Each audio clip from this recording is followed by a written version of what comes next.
Ethan is extremely sweet and kind.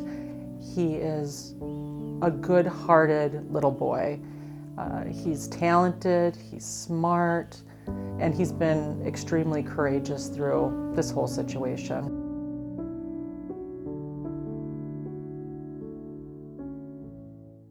So October 20th, 2018, he was staying with his grandparents, Paul's dad and stepmom, and they were collecting firewood out in the woods that had already been cut. They pulled the truck in. Ethan jumped out of the truck and ran into the woods to play.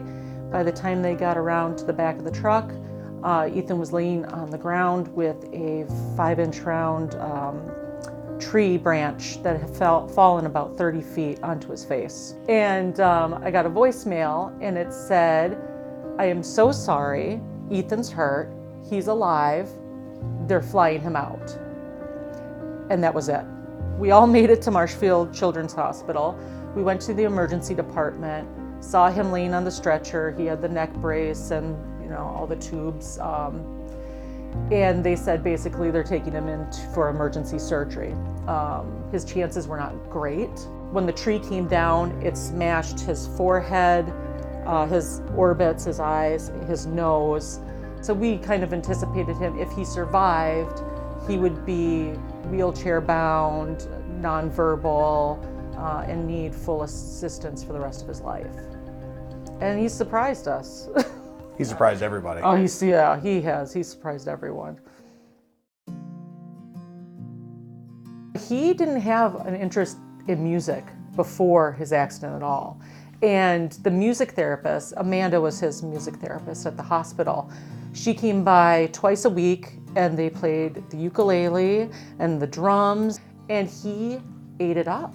And I think because of that, he's still so very interested in music. And if it wasn't for the music therapists that are part of the Children's Miracle Network, I don't think we would have had as much of a success rate with his recovery. The Marshfield Children's Hospital is phenomenal. They were very honest, but kind. It's true professionals at work. They very much included us in every decision that was made for him. They provided Ethan with a tricycle so that he could ride a tricycle up and down the hallways. Just kept him busy and made him feel normal, I think.